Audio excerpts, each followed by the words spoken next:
Hello friends, नमस्कार। मैं दिनेश पासवान भागलपुर बिहार से बोल रहा हूँ। मैं एक उद्यमी हूँ और भारतीय उद्यमी संघ का अध्यक्ष भी हूँ। आज हम एक नए विषय पर चर्चा करने वाले हैं।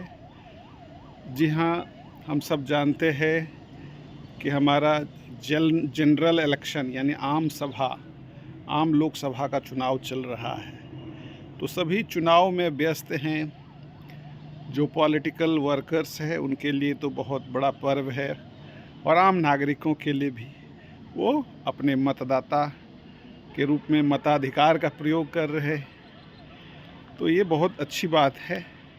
तो इसी संदर्भ में कि ये जो इलेक्शन कमिश्नर है उन्होंने जो 7 चरणों में भारत का चुनाव कराने का जो प्रयास उन्होंने किया है और 4 चरण तो पूरे हो चुके हैं। परिणाम आने के बाद यानी 4 जून को शुद्ध रूप से परिणाम आएंगे तो सरकार किनकी बनेगी। चाहे ये सरकार जो बीजेपी की है वही कंटिन्यू करेगी अथवा राहुल जी के नेतृत्व में यह इंडिया अलायंस सरकार बनेगी। तो जनता की जो आवाज़ है वह राहुल गांधी की तरफ है अथवा मोदी जी की तरफ है। ये क्लियर होने के बाद 4 जून को जो परिणाम पूरी तरह से आएंगे तो उसी से संबंधित ये विषय है कि आगामी सरकार की क्या हो प्राथमिकताएं, यानी उनको कैसे चलाना चाहिए, क्या क्या प्रायोरिटी रखने वाले हैं। उन्होंने अपने अपने मैनिफेस्टो में क्या क्या रखा है, घोषणा पत्र में, न्याय पत्र में और मोदी पत्र में जो भी है संकल्प पत्रों में जनता के प्रति उनका कैसा सोच है। क्या अपने वादों को निभाना चाहते हैं या जुमला ही रहेगा, या हमारा देश का निर्माण हो पाएगा, पुनर्निर्माण हो पाएगा, डेवलपमेंट हो पाएगा, कि हम फिसड्डी हो जाएंगे, कि हम 5वें स्थान पर है अर्थव्यवस्था के दृष्टिकोण से वैश्विक रूप से, तो क्या हम चौथे स्थान पर जाने वाले हैं। इससे क्या फ़ायदा होने वाला है। आम जनता के जो लाइफ स्टाइल है या ह्यूमन जो इंडेक्स है ना, तो वो जो है मानव विकास सूचकांक में हम कहाँ हैं, भारत का पोजीशन कैसा है, ये सब सरकार कर पाएंगी क्या, इसके बारे में हम सब का विचार। और मैं चाहता हूँ कि सरकार जो है हम युवाओं की बात को सुने और उसे पूरा करे। घोषणा पत्र में उन्होंने जो लिखा है उसे करे तो बेहतरीन है। और उसके बाद भी अगर जो मुख्य बातें छूटी हुई है, जो वर्ल्ड क्लास क्वालिटी एजुकेशन की बात है, वर्ल्ड क्लास क्वालिटी एजुकेशन और फाइनेंशियल एजुकेशन, ये बहुत ज़रूरी है। और मैं यही चाहता हूँ कि एजुकेशन फॉर ऑल, किंडरगार्टन से यानी केजी से लेकर के पीएचडी तक, इवन डीएससी और डीलिट जो लिटरेचर में पीएचडी होते हैं, तो उनमें भी हमें पूरी तरह से एजुकेशन फ्री ऑफ कॉस्ट मिलनी चाहिए और क्वालिटी वाली एजुकेशन चाहिए। हाँ, ये नहीं कि सिर्फ नाम का विश्वविद्यालय में हम पीएचडी का डिग्री ले लिया और जानते कुछ ही नहीं है ना, सही शब्दों का भी प्रयोग करने नहीं आता है, तो हम अपने साथ साथ अपने विश्वविद्यालय का भी नाम है ना मिट्टी में मिला देते हैं तो ऐसा काम नहीं करना है। तो इसके लिए मैं सरकार से यही अपेक्षा रखूँगा कि जेएनयू मॉडल पर हमें एजुकेशन मिलनी चाहिए, कि आपको एक जो है इंटरनेशनल लेवल का थॉट आपके अंदर आएगा, और जो वहाँ का जो एजुकेशन है वो काफ़ी बेहतर है। पूरी दुनिया से लोग वहाँ पढ़ने आते हैं, तो हमें भी और हमारे देश के मतलब जो युवा साथी है उनको भी इस प्रकार के क्वालिटी एजुकेशन मिलनी चाहिए। वित्तीय जागरूकता से संबंधित जानकारी मिलनी चाहिए। उनके पैसे कैसे बढ़ते रहे, कम पैसे को एसआईपी करके हम जो है उसको करोड़ों में कैसे बढ़ा सकते हैं, उसको हम इमरजेंसी फंड और कई तरह का है, जैसे वर्ल्ड टूरिज़्म करना है तो उसके लिए भी पैसे का कैसे निर्माण कर पाए। तो बहुत तरह का ज्ञान है जो सामान्यतः यूट्यूब चैनल पर बहुत से यूट्यूबर सिखा भी रहे हैं, लेकिन वो सही नहीं है। अगर सरकार के द्वारा इस तरह की जागरूकता अगर बढ़ाए तो मुझे लगता है कि यह सबसे बेहतरीन शिक्षा होगी। केजी से लेकर पीएचडी तक की शिक्षा को पूरी तरह से निःशुल्क रखा जाए, और इसमें जो सेंटर फॉर पॉलिसी रिसर्च है वैसे सेंटर से हमें इंफॉर्मेशन मिलनी चाहिए। बहुत से एनजीओ है, हाँ, उन एनजीओ को, जैसे केयर्स फाउंडेशन है, प्रथम एनजीओ है, ये सब एनजीओ से भी हमें प्रेरणा लेनी चाहिए कि हम वर्ल्ड क्लास अपनी क्वालिटी को कैसे बढ़ा सकते हैं एजुकेशन में। सोशल वर्क के क्षेत्र में भी काम कर सकते हैं, तो बहुत बड़ा काम है। तो जब तक एजुकेशन ही नहीं होगा तो हम कोई भी काम ठीक ढंग से नहीं कर पाएंगे। तो मैं यही सरकार से अपेक्षा रखता हूँ कि जो आने वाली सरकार है वो ऐसा काम करेगी तो हमारा देश और मजबूत होगा। और जैसा हम युवा भी चाहते हैं, लोग यहाँ तो थोड़ा सा पैसा हो रहा है तो लोग जर्मनी जा रहे हैं, ऑस्ट्रेलिया जा रहे हैं, अमेरिका जा रहे हैं, न्यूयॉर्क जा कर के बस जा रहे हैं। तो ये जो स्थिति है पलायन करने की, ये थोड़ा इसको रोकना चाहिए। हाँ, काम करने के लिए जाते हैं तो इट्स ओके, लेकिन अस्थायी रूप से नागरिकता प्राप्त करके आप अमेरिका में रह रहे, सऊदी अरब में रह रहे, दुबई में रह रहे, तो ये गलत है। अब ये दृष्टिकोण अलग है। सरकार की ही रिपोर्ट में आ रहे हैं कि भारत से लोग जो है पलायन करके दूसरे देशों में नागरिकता प्राप्त कर रहे हैं, तो ये नहीं हो। और कि एजुकेशन के क्षेत्र में अच्छा है। इंडियन इंस्टीट्यूट ऑफ जो पब्लिक हेल्थ है गांधीनगर, उससे भी जो रिपोर्ट है हमें सीखने के लिए वो अवेयरनेस करने की आवश्यकता है। यानी स्वास्थ्य के क्षेत्र में हमें पूरी तरह से कह सकते हैं कि हम हेल्थ जो है वो पूरी तरह से फ्री चाहिए, निःशुल्क चाहिए। तो एजुकेशन फॉर ऑल और हेल्थ फॉर ऑल, और पूरी तरह से निःशुल्क चाहिए सरकारों की तरफ से। चाहे हम किसी भी लेवल पर हो, हमारे परिवार के बच्चे हो, चाहे देश के कोई भी आम बच्चे हो, अगर उन्हें ज़रूरत पड़े किसी भी बड़े अस्पताल में जा कर के, तो वह पूरी तरह से वह निःशुल्क होना चाहिए, जिससे आम जनता को काफ़ी सहयोग मिले और वह जो है अपना परिवार को संभाल सके। कभी कभी ऐसा सुनने को मिलता है, कभी क्या मैक्सिमम लोग जो है अपने परिवार के सदस्यों के इलाज करने के क्रम में जर ज़मीन जंजाल सब बेच देते हैं, कर्जे में डूब जाते हैं, और वह फिर वो कभी भी वह उभर नहीं पाते हैं और रोड पर आ जाते हैं। तो ये बहुत ही ख़तरनाक स्थिति है। सरकार इसमें एक ठोस कदम उठाए, यही नए सरकार की प्राथमिकता हो।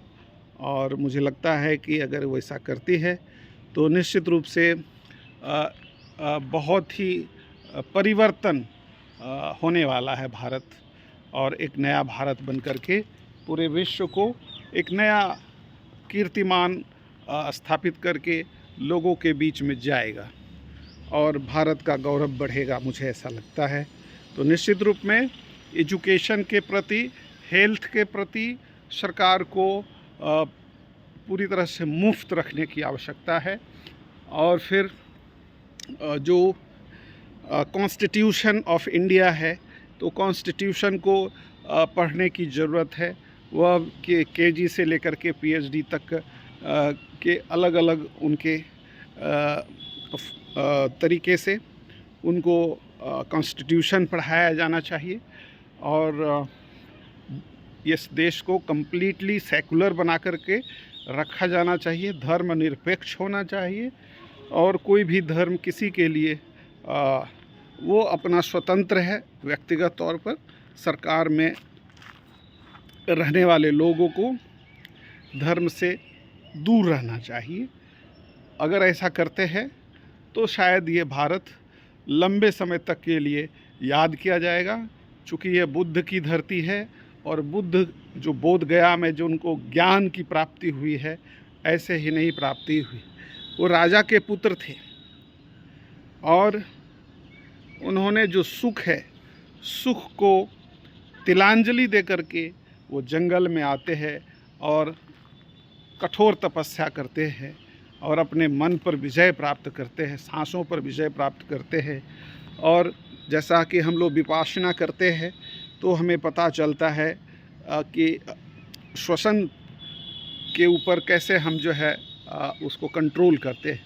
बहुत कुछ सीखने को मिलता है। तो गौतम बुद्ध जो है पूरे विश्व के लिए प्रासंगिक है और उनसे प्रेरणा लेकर के आज कई देश जो है वह विकसित हो गया है। चाहे वो चाइना हो, चाहे जापान हो, चाहे वो आपका थाईलैंड हो, ऐसे कई देश है जो पूर्णतः गौतम बुद्ध से पूर्णतः प्रभावित है और बौद्धिक देश बन कर के काफ़ी आगे बढ़े हैं। तो ये अलग बात है। पूरी तरह से मानव विकास की बात होनी चाहिए। तो ह्यूमन डेवलपमेंट इंडेक्स की बातें होनी चाहिए। सरकार को इस पर विशेष ध्यान देना चाहिए। हर नागरिक को समान अधिकार होना चाहिए और ये जो जाति प्रथा, धार्मिक प्रथा है, ये सब से दूर होना चाहिए। थोड़ा यह बातें होनी चाहिए कि कोई कास्ट और क्लास की बातें ना हो।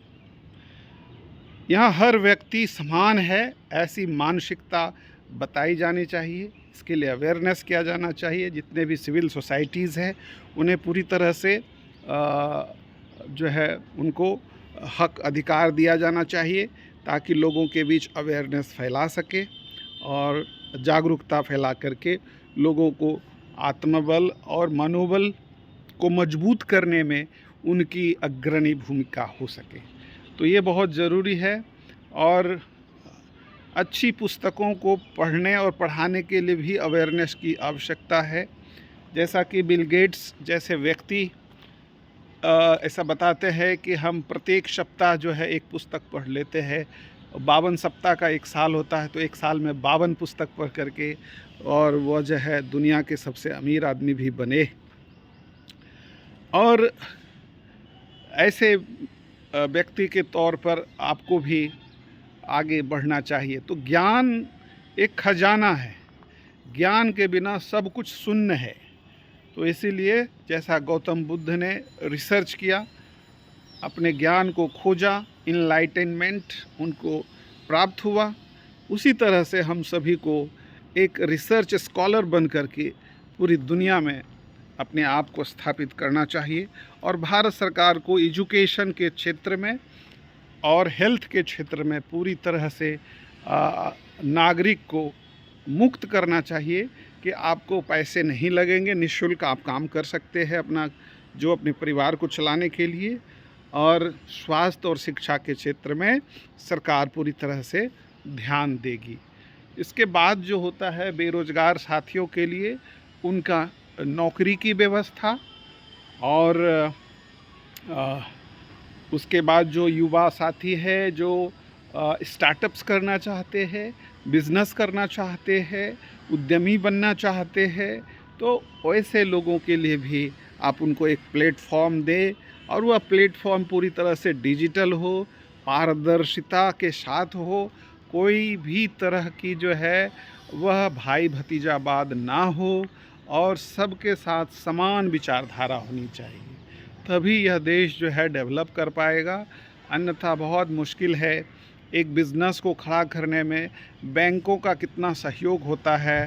बैंक यहाँ तो चेहरे देख कर के लोन देती है, जाति देख कर के लोन देती है। तो ये बहुत बड़ी बुराई है, और इस बुराई को दूर करने के लिए भारत सरकार की जो नई सरकार बनने वाली है 2024 के 4 जून के बाद से, तो निश्चित रूप में ये सब प्राथमिकताएं होनी चाहिए कि उनको भारत के लोकतंत्र को मजबूत करने के लिए उनको क्या क्या करना है और यह कदम उठाना होगा।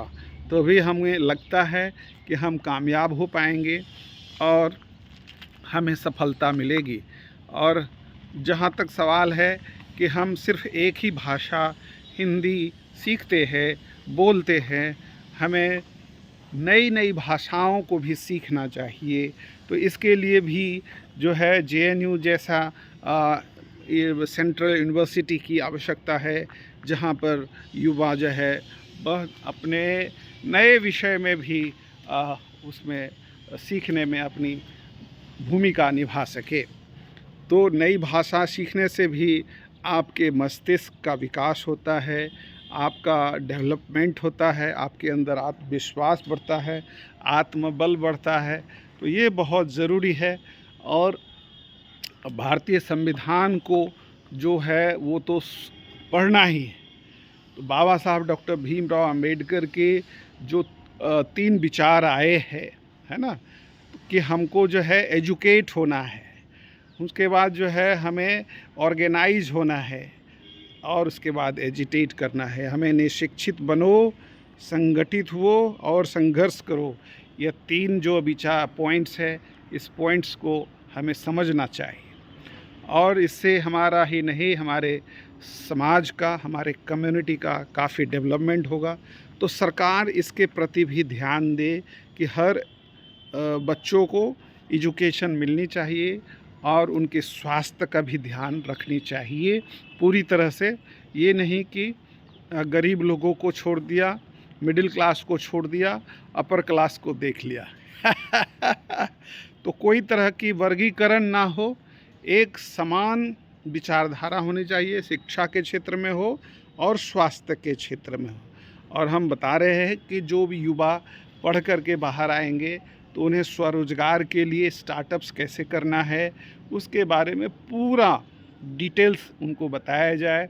और उस जो व्यक्ति रोजगार नौकरी में जाना चाहते हैं, उनके लिए जो भी सेंट्रल इंस्टीट्यूशंस है उनको यह मौका दे।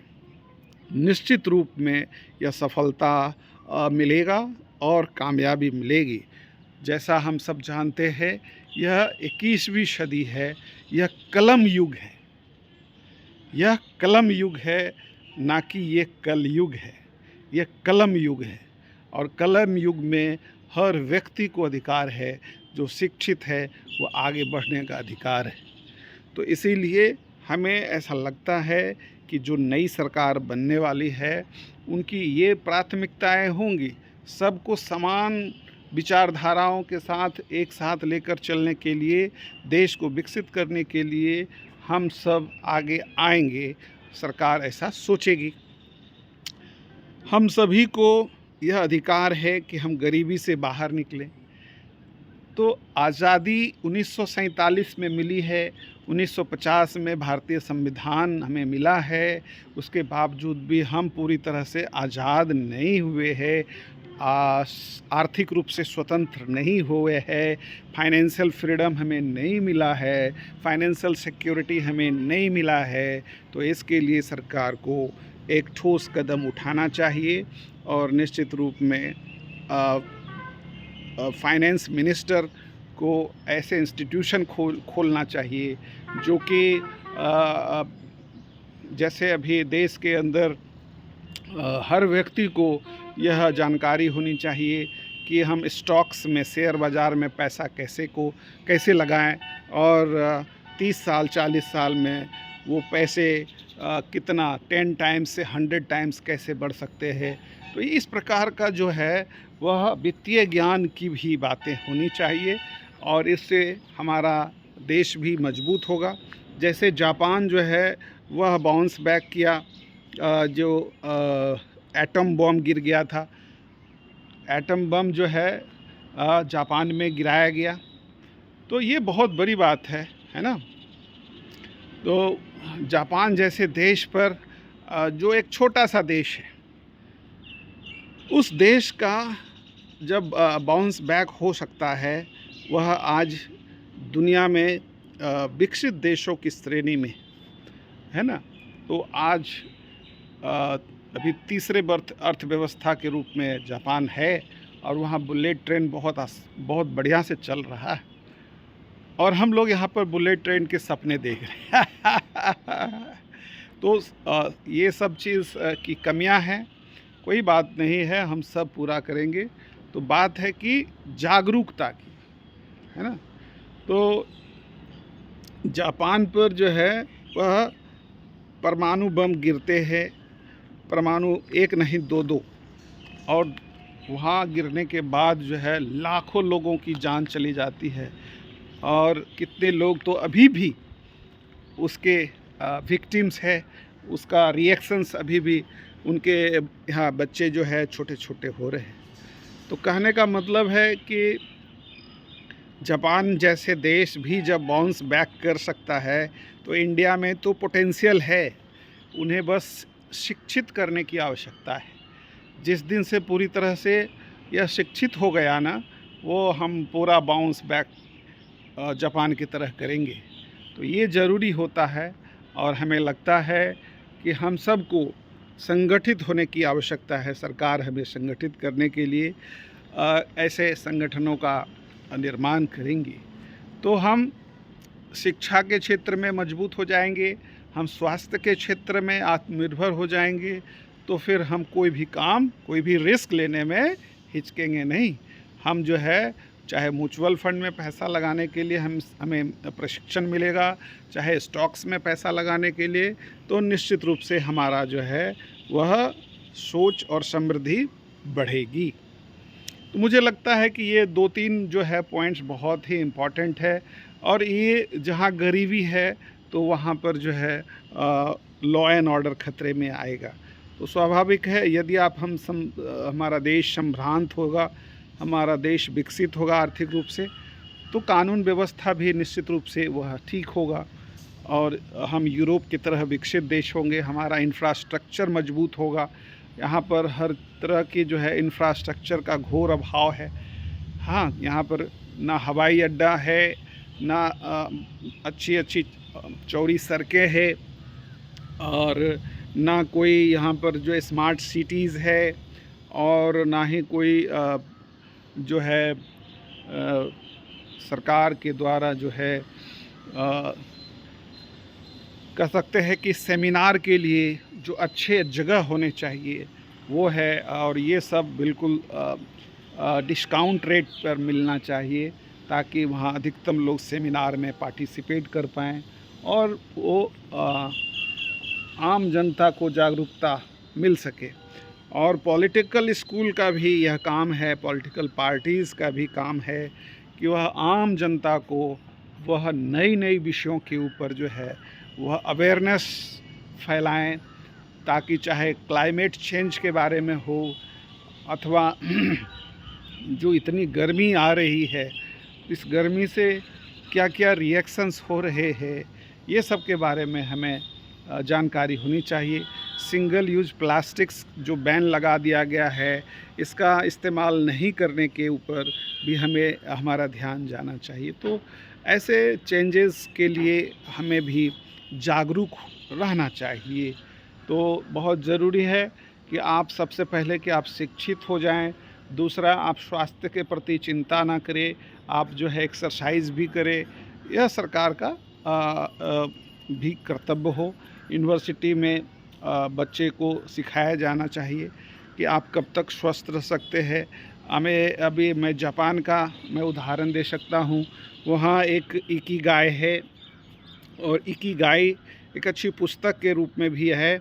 उसके मूल मंत्र है, उससे अगर हम सीखते हैं इकिगाई से, तो हमारा पर्पस टू लिव, हमारा ज़िंदा रहने का पर्पस क्या है। क्या हम वर्ल्ड टूरिज़्म करना चाहते हैं, तो ये पर्पस हो सकता है। क्या हम जो है अपने सोसाइटी को खुश देखना चाहते हैं, तो ये हमारा पर्पस हो सकता है। हम पूरी दुनिया के जो है देशों के जो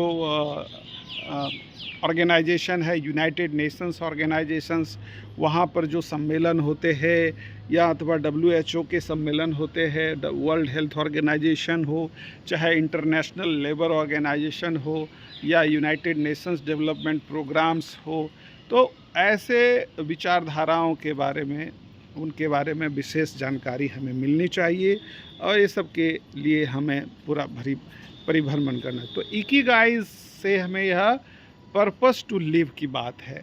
और जापान में लोग एक्सरसाइज करते हैं, वयोवृद्ध लोग जो है वह अपने दोस्तों को भूलते नहीं हैं, उनके साथ बहुत प्रेम करते हैं, और वो लोग जो है पैदल खूब चलते हैं, एक्सरसाइज भी करते हैं, और साइकिलिंग करते हैं, और वो बहुत ही लंबे समय तक ज़िंदा रहते हैं।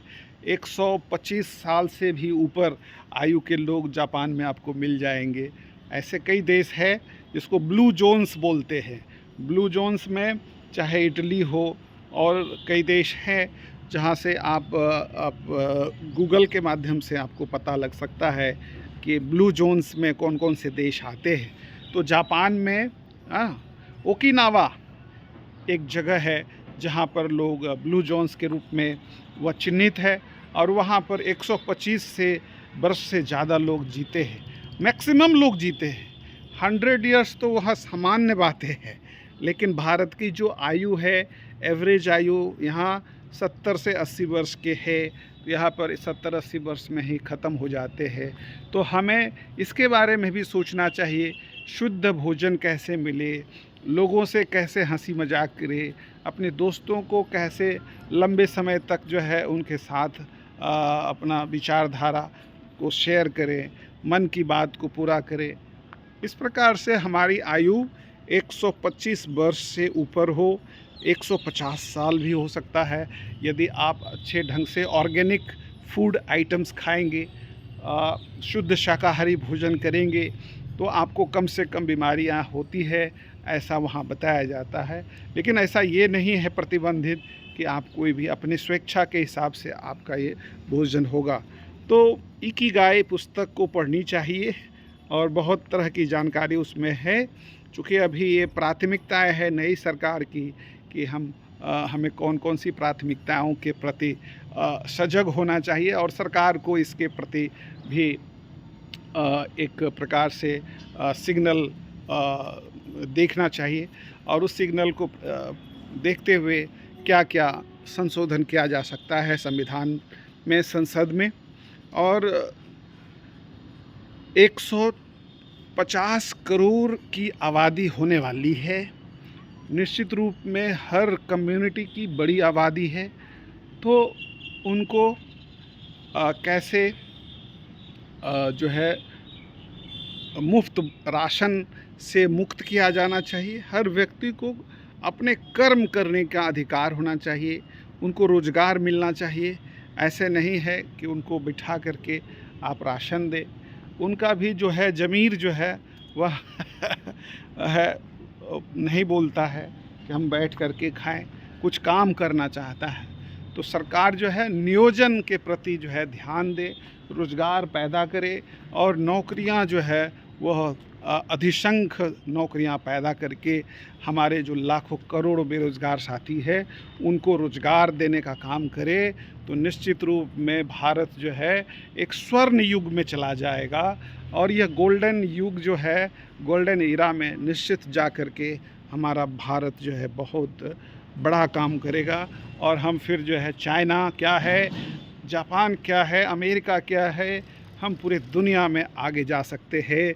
लेकिन हमारा लाइफ स्टाइल चेंज होना चाहिए, हमारा खान पान बदलना चाहिए, हमारी बौद्धिक सोच बदलनी चाहिए, तभी ये हो सकता है।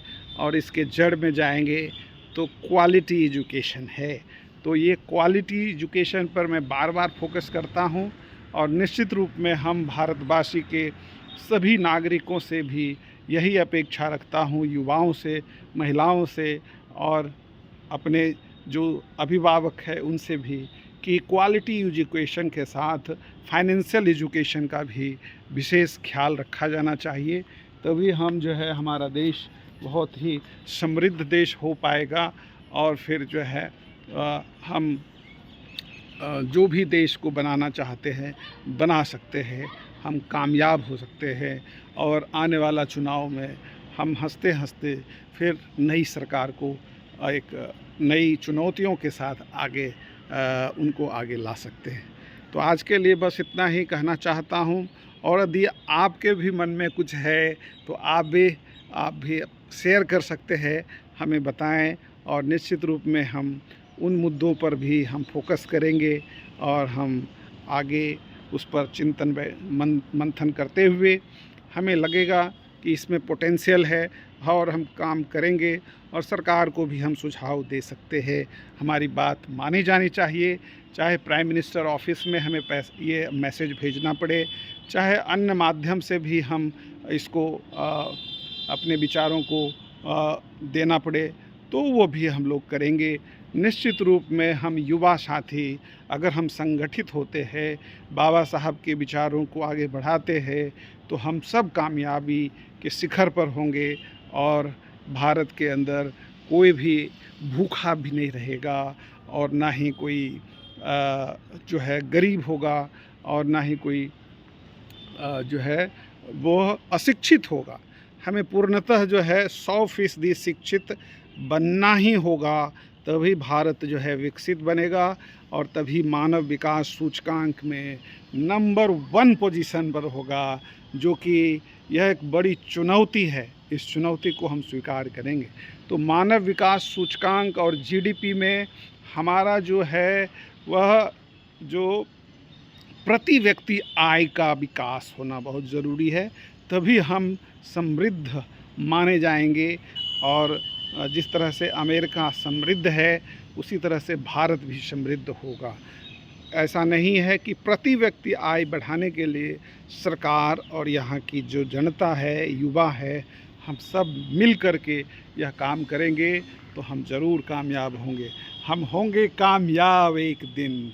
जी हाँ, वो एक दिन कब होगा यह हम सब को तय करना है और निश्चित रूप में भारत एक शिखर पर जाने के लिए तैयार है और हम सब उनको आगे बढ़ाने के लिए हम शुभकामनाएं देते हैं। निश्चित रूप में 4 जून के दिन आप सभी को सुखद समाचार मिलेगा और नई सरकार बन करके इस देश को नव निर्माण करते हुए एक नई दिशा में आगे ले जाएंगे और हम सब खुशियां मनाएंगे। बहुत बहुत धन्यवाद और मुस्कुराते रहिए और निश्चित रूप में आपके सारे सपने पूरे हो जाए। Thank you.